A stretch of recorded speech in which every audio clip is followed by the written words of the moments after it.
இன்றைக்கி நம்மளுடைய RS talents சேனலில் ராஷ்டிரபாஷா பிரவீன் உத்ராத் பார்க்கலாம். 2021 பிப்ரவரியில் நடக்க போகிற எக்ஸாமுக்கான எக்ஸ்பெக்டட் கொஷின்ஸ் பார்க்கலாம்.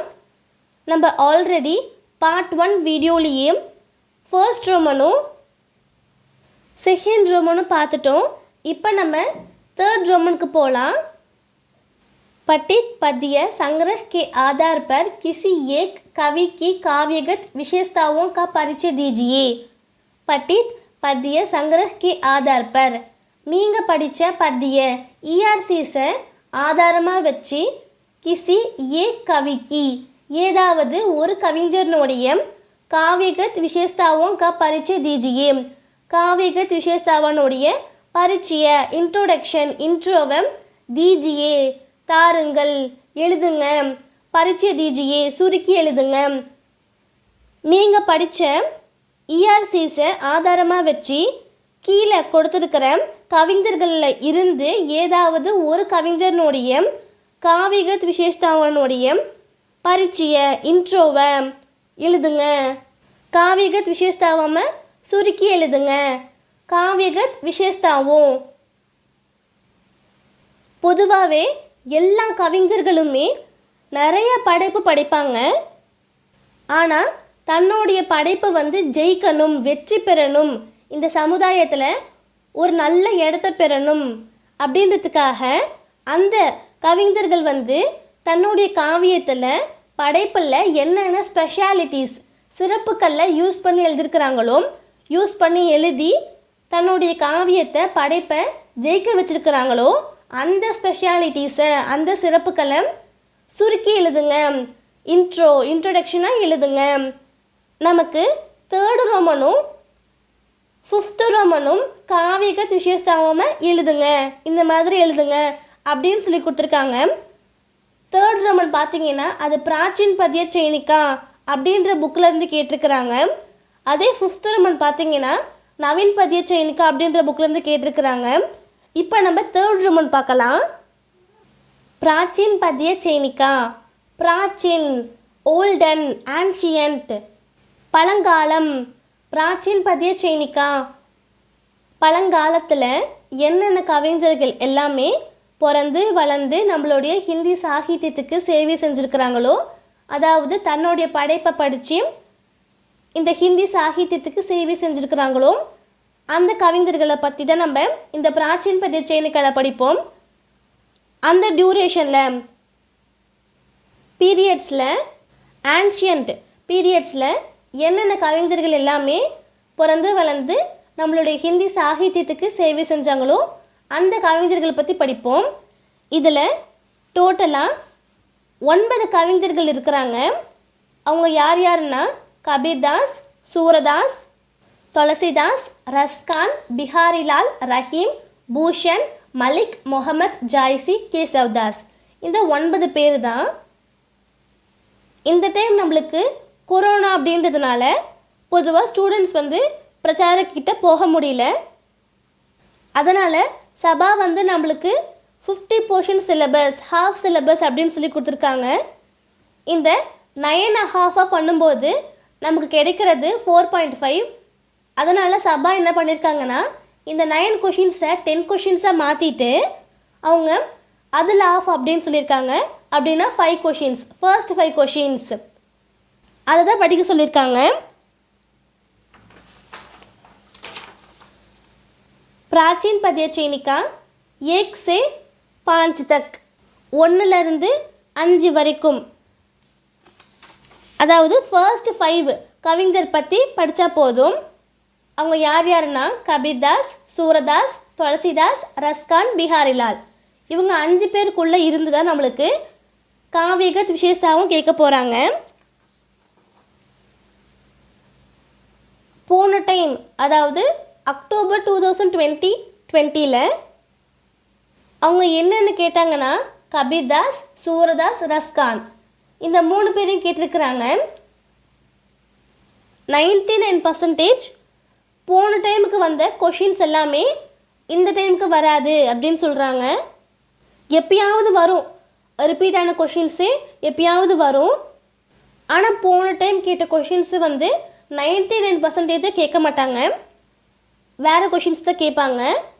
இந்த ரோமனில் எது இம்பார்ட்டன்னா துளசிதாசனுடைய காவிக விசேஷதாவமாக நல்லா படிச்சுக்கோங்க, இது கண்டிப்பாக வரும். துளசிதாசை தாரவாக படிச்சுட்டு பிஹாரிலால் ஜஸ்ட்டு பார்த்து வச்சுக்கோங்க.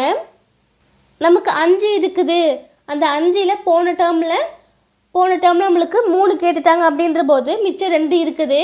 அந்த 2ல் துளசிதாஸ் வந்து ரொம்ப ரொம்ப இம்பார்ட்டண்ட்டாக இருக்கிறாரு. துளசிதாஸை தரவாக படிச்சுக்கோங்க, பிஹாரிலால் ஜஸ்ட்டு சும்மா பார்த்து வச்சுக்கோங்க. கண்டிப்பாக துளசிதாஸ் வந்துடுவார். இந்த ரோமனில் நம்மளுக்கு 3 கவிஞர்கள் கொடுத்து அதில் ஏதாவது ஒரு கவிஞனுடைய காவிக விசேஷதாகவும் தான் எழுத சொல்கிறாங்க. இந்த 3ல் ஏதாவது ஒரு ஆப்ஷனில் துளசிதாஸ் வந்துடுவார். இந்த 3ல் நம்ம ஏதாவது 1 எழுதுனா போதும், அந்த 1க்கு 15 மார்க்கு. அவ்வளவுதான் இந்த ரோமன். இப்போ நம்ம 4th रोमन போகலாம். रश्मि रदी के आधार पर अर्जुन का चरित्र चित्रण कीजिए अथवा रश्मि रदी के आधार पर कृष्ण का चरित्र चित्रण कीजिए. रश्मि रदी அப்படின்ற காவியத்திலேருந்து இந்த கொஷினை கேட்டிருக்கிறாங்க, இந்த ரோமனை கேட்டிருக்கிறாங்க. ரஷ்மி ரதி அப்படின்ற காவியத்தில் இருந்து நம்மளுக்கு 2 ரோமன் கேட்குறாங்க. ஒன்று பார்த்தீங்கன்னா பிக் கொஷின்ஸ், இன்னொன்று பார்த்தீங்கன்னா டிப்பனி ஸ்மால் கேரக்டர்ஸ். இதை பற்றி நீங்கள் இன்னும் டீப்பாக தெரிஞ்சுக்கணும் அப்படின்னு ஆசைப்பட்டீங்கன்னா ரஷ்மி ரதிக்கா எக்ஸாம் டிப்ஸ் அண்டு சிலபஸ் அப்படின்னு ஒரு வீடியோ நான் போஸ்ட் பண்ணியிருக்கேன். ஸோ நீங்கள் அதை செக் பண்ணி பார்த்து படிச்சுக்கோங்க. அதில் நான் நல்லா டீப்பாக சொல்லியிருப்பேன். இது வந்து ரஷ்மி ரதினுடைய பிக் கொஷின். 4th रोमन வந்து பிக் கொஷின், அதே 7th रोमन வந்து ஸ்மால் கொஷின். பிக் கொஷின் அப்படின்றதுல 2 வகையாக அவங்க கேட்பாங்க. போன டைம் எல்லாமே 50% இல்லாத போர்ஷன் இல்லாத போது அவங்க வந்து 2 டைப்பாக கொஷின் கேட்பாங்க. அது என்னென்னா, ஒன்று சரித்திர சித்திரன் வயசாக கேட்பாங்க, இன்னொன்று பார்த்தீங்கன்னா கொஷின் டைப்பாக கேட்பாங்க. சரித்திர சித்திரன் அப்படின்னா கேரக்டர் டைப்பில் கேட்பாங்க, அது வந்து ஒன்று. இன்னொரு டைப் பார்த்தீங்கன்னா கொஷின் ரஷ்மி ரதியினுடைய கதாவஸ்து, அதனுடைய கதையை சுருக்கி எழுதுங்க, அதில் என்னென்ன நேச்சுரல் சீனரிஸ் எல்லாமே யூஸ் பண்ணியிருக்கிறாங்களோ அந்த நேச்சுரல் சீனரியை எழுதுங்க. இந்த காவியம் வந்து மக்களோட மனசில் எப்படி ஒரு உணர்வை ஏற்படுத்தியிருக்குது, எந்த இடத்த பிடிச்சிருக்குது, சமுதாயத்துக்கு இந்த போயிட்டு வந்து என்ன சொல்ல வராரு, இதனுடைய லாங்குவேஜும் ஸ்டைலும் என்ன, இந்த மாதிரி 4 கொஷின் வந்து கொஷின் டைப்பில் இருக்குது. அதே சரித்திர சித்திரன் டைப்பில் பார்த்தீங்கன்னா 4 இருக்குது. ஹாஃப் சிலபஸ் ஹாஃப் போர்ஷன் அப்படின்ற போது ஹாஃப் மொத்தம் 8 கொஷின், 8ல் ஹாஃப் அப்படின்னும் போது 4 கிடச்சிருது. ஃபர்ஸ்ட் 4, அந்த ஃபர்ஸ்ட் 4மே பார்த்தீங்கன்னா சரித்திர சித்திரனை தான் இருக்குது, கேரக்டர் வைஸாக தான் இருக்குது. இந்த டைம் நம்மளுக்கு 2மே கேரக்டர் டைப்பை தான் கேட்க போகிறாங்க. பாருங்கள் 4 கொஷின் இருக்குது. चरित्र चित्रण टाइप पारेंगे. रश्मि रदी के आधार पर कर्ण का चरित्र चित्रण कीजिए. रश्मि रदी के आधार पर अर्जुन का चरित्र चित्रण कीजिए. रश्मि रदी के आधार पर दुर्योधन का चरित्र चित्रण कीजिए. रश्मि रदी के आधार पर श्री कृष्ण का चरित्र चित्रण कीजिए. 4 क्वेश्चन இருக்குது. இந்த 4ல நம்மளுக்கு அக்டோபர் 2020ல என்னென்ன क्वेश्चन கேட்டாங்கன்னா அர்ஜுன் அப்புறம் கிருஷ்ண, இந்த 2 क्वेश्चन கேட்டுட்டாங்க. அப்படிம்போது இந்த டைம் நம்ம படிக்க வேண்டியது கர்ண துரியோதன். இந்த கர்ண துரியோதன்லேயே கர்ணன் தான் ரொம்ப இம்பார்ட்டண்ட்டாக இருக்கிறாரு. ஸோ நீங்கள் இதை கர்ணனை படிச்சுக்கோங்க. கர்ணனை ஃபுல்லாக தரவாக படிச்சுக்கிட்டு துரியோதனன் ஜஸ்ட்டு பாருங்கள், கிளான்ஸ் பாருங்கள் போதும்.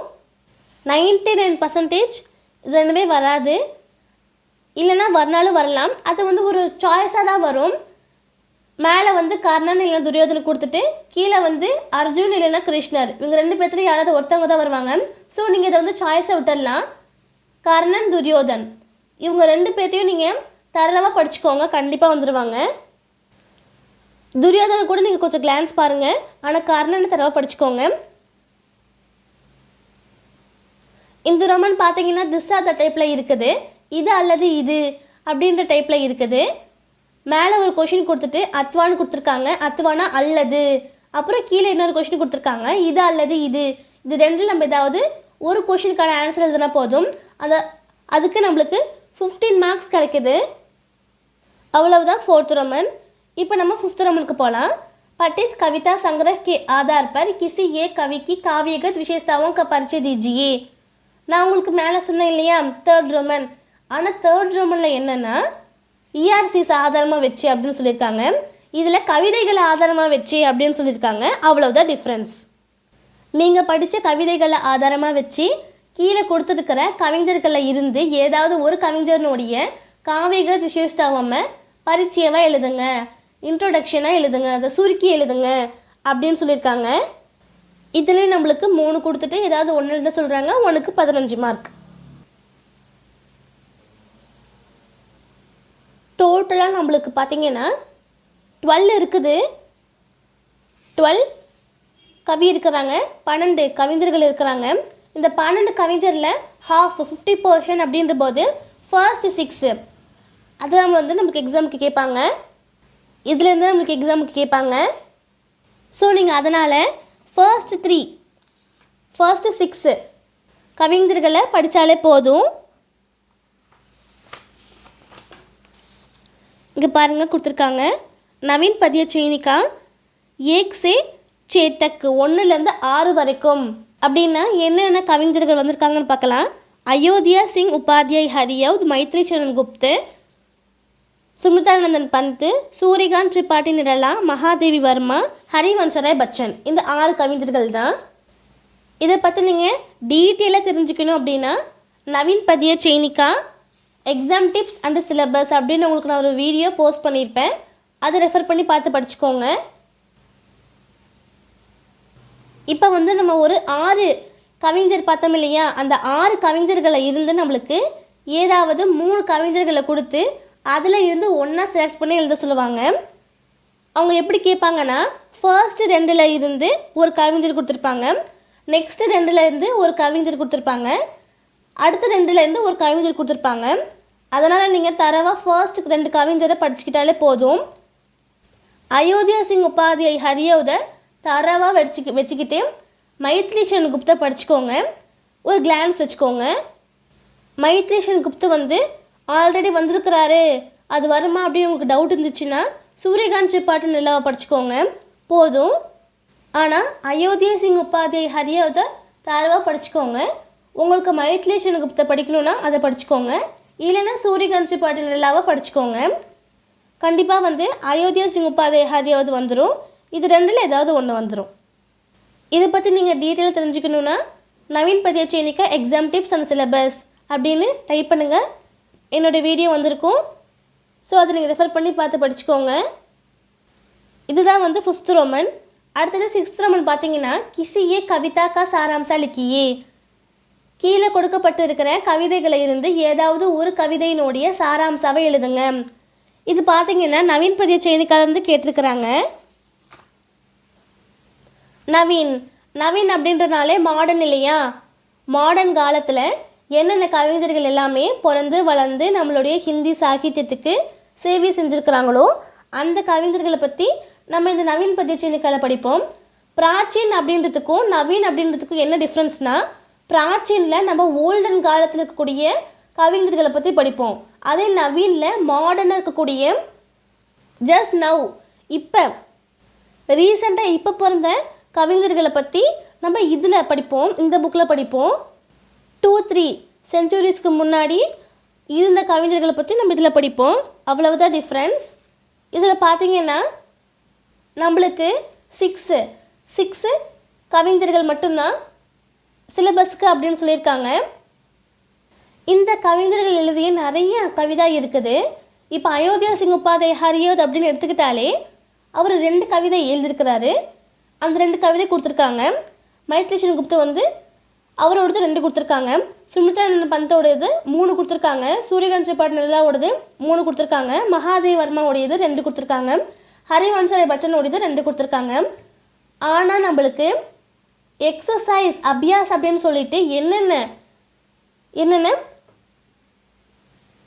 கவிதா வருதோ அதை மட்டும் தான் நமக்கு எக்ஸாமுக்கு கேட்பாங்க.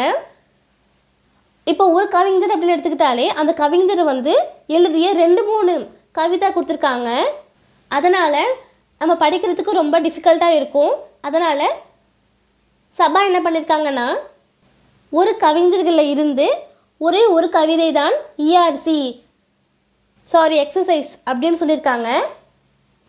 ஒரே ஒரு கவிஞரில் இருந்து ஒரே ஒரு கவிதை தான் எக்ஸசைஸாக இருக்கும் அப்படின்னு சொல்லியிருக்காங்க. அயோத்தியா சிங் உபாத்யாய் ஹரியோதில் கர்மவீர் வந்து எக்ஸசைஸாக இருக்குது. மைத்லி சென்குப்தில் மாத்ருபூமி எக்ஸசைஸாக இருக்குது. சுமித்ரானந்த் பந்தில் மானவ் எக்ஸசைஸாக இருக்குது. சூரியகாந்த் பட்னர்லாம் வந்து அவர் எழுதிய தும் और मैं அப்படின்ற ஒரு கவிதை வந்து எக்ஸசைஸாக இருக்குது. மகாதேவ் வர்மாவில் மதுர் மதுர் மேரே தீபக் ஜல். அதே ஹரிவன்ஷ் ராய் பச்சனில் பான்ஜன்யம்.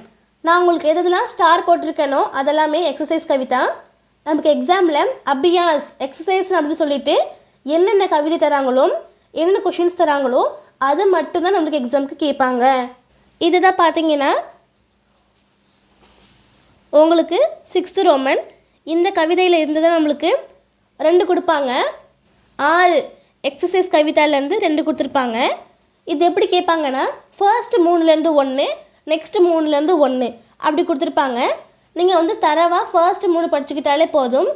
மாத்ருபூமி மானவ் இது 2மே தரவாக வச்சுக்கோங்க.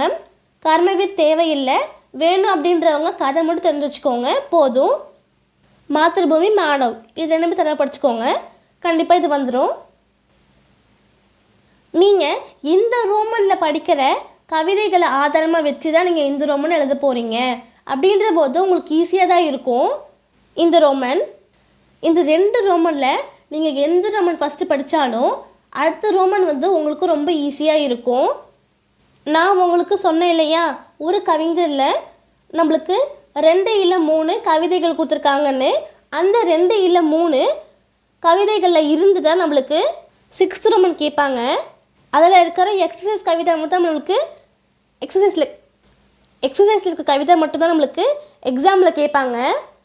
ஆனால் மற்ற எல்லா கவிதையுமே நமக்கு காவிக துஷேஸ்தாவால் உதவும். ஏன்னா அவங்க கொஷின்லேயே என்ன சொல்லியிருக்காங்கன்னா, நீங்கள் படித்த கவிதைகளை ஆதாரமாக வச்சு ஏதாவது ஒரு கவிஞனுடைய காவிக துஷேஸ்தாவும் எழுதுங்க அப்படின்னு சொல்லி கொடுத்துருக்காங்க. இங்கேயே வந்து கவிதைகள் கொடுத்துருக்காங்க. இந்த 2 கவிதைகளை ஆதாரமாக வச்சு தான் நான் வந்து அயோத்தியா சிங் உபாத்யாய் ஹரியோதனுடைய காவியக துஷேஸ்தாவை எழுத முடியும். இந்த 2 கவிதையில் அவங்க என்னென்ன ஸ்பெஷாலிட்டிஸை யூஸ் பண்ணி எழுதிருக்கிறாங்களோ அதை வந்து நம்ம எழுதணும். ஸ்டார்டிங் பார்த்தீங்கன்னா அயோத்தியா சிங் உபாத்யாய் ஹரியோது பற்றி கொஞ்சம் அவர் பொதுவாக என்னதில் எழுதுவார், பிரகதிவாத், ரகசியவாத், சாயாவாத் இந்த மாதிரி இதில் அவர் என்ன எழுதுவார், அவருடைய கொஞ்சம் லைஃப் ஹிஸ்ட்ரி, அவர் என்னென்ன ப்ரைஸ் வாங்கினார், அவருடைய ரொம்ப ஃபேமஸான படைப்புகள்லாம் என்னென்ன அப்படின்றத கொஞ்சம் எழுதிட்டு அதுக்கப்புறம் நவீன் பத்யச்சேனிக்கால இந்த 2 கவிதையும் வந்து கொடுத்துருக்காங்க. இதை ஆதாரமாக வச்சு தான் நம்ம வந்து இப்போ அயோத்தியா சிங் உபாத்யாய் ஹரியோதனுடைய காவிக துஷேஸ்தாவும் சொல்ல போகிறோம் அப்படின்னு சொல்லிட்டு நீங்கள் ஃபஸ்ட்டு ஏக் தின்கால இருக்கக்கூடிய ஸ்டோரியை நீங்கள் அப்படியே எழுத போகிறீங்க. நீங்கள் அதே சாராம்சம் எழுதணும்லாம் இல்லை, அதை நீங்கள் ஷார்ட் பண்ணி கூட எழுதலாம், இல்லை தேவையான பாயிண்ட்ஸ் கூட எடுத்து எழுதலாம். பாயிண்ட்ஸ் எழுதிட்டு அந்த பாயிண்ட்ஸில் அவர் என்ன ஸ்பெஷாலிட்டிஸ் யூஸ் பண்ணியிருக்கிறாரு அப்படின்றத எழுதணும். அடுத்தது கர்மவீர் அப்படின்ற கவிதாலேருந்து பாயிண்ட்ஸ் எடுத்துகிட்டு எழுதிட்டு அதில் அவர் என்ன ஸ்பெஷாலிட்டிஸ் யூஸ் பண்ணியிருக்கிறாரு அப்படின்றத எழுதணும். இந்த மாதிரி நம்ம எழுத போகிறோம். அதனால் நீங்கள் ஃபர்ஸ்ட்டு காவிக துஷேஸ்தாவம் படிச்சுட்டிங்கன்னா உங்களுக்கு கவிதை ரொம்ப ஈஸியாக இருக்கும்.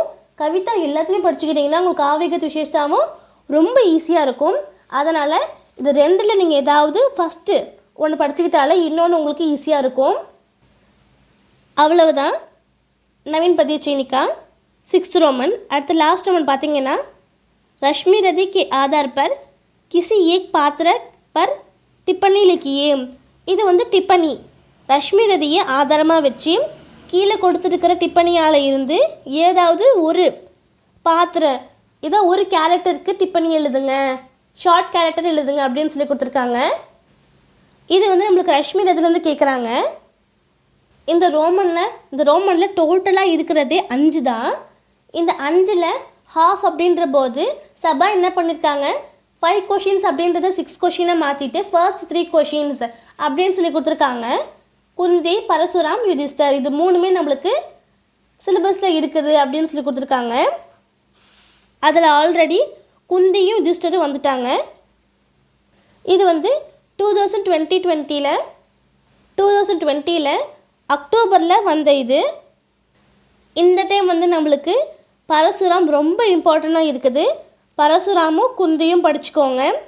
பரசுராம் இல்லை குந்தி இது 2 நம்மளுக்கு ஏதாவது ஒன்று வரும். ஸோ நீங்கள் அதை ஒன்று அட்டன் பண்ணிடலாம். யுதிஷ்டரை படிக்க தேவையில்லை. பரசுராம், குந்தி இவங்க 2 பேரில் யாராவது ஒருத்தர் வந்துடுவாங்க. இல்லைன்னா அவங்க 2 பேருமே வந்துடலாம். அதனால் நீங்கள் குந்தியும் பரசுராமும் தரவாக படித்து வச்சுக்கோங்க. குந்தி கூட நீங்கள் ஒரு கிளான்ஸ் பார்த்தா போதும். ஆனால் பரசுராமா ஃபுல்லாக தரவாக படித்து வச்சுக்கோங்க. இந்த ரோமனில் வந்து நம்மளுக்கு 2 கொடுத்து 1 எழுத சொல்லுவாங்க. 1க்கு 10 மார்க். அவ்வளவுதான் ஃபர்ஸ்ட் பேப்பர். இந்த வீடியோ உங்களுக்கு பிடிச்சிருந்தா லைக் பண்ணுங்கள், ஷேர் பண்ணுங்கள். இந்த மாதிரி உங்களுக்கு என்னென்ன வீடியோ வேணும் அப்படின்றத கமெண்ட் பாக்ஸில் கமெண்ட் பண்ணுங்கள். உங்களுக்கு என்ன வீடியோ வேணும் அப்படின்றத பார்த்துட்டு நான் உங்களுக்கு அப்லோட் பண்ணுவேன். இதில் ஏதாவது டவுட்டுன்னா கமெண்ட் பாக்ஸில் கமெண்ட் பண்ணுங்கள். உங்கள் டவுட்டை நான் கண்டிப்பாக கிளாரிஃபை பண்ணுவேன், ரிப்ளை பண்ணுவேன். உங்கள் ஃப்ரெண்ட்ஸ்க்கெல்லாம் ஷேர் பண்ணுங்கள், சப்ஸ்கிரைப் பண்ணுங்கள். தன்யவாத். தேங்க்யூ.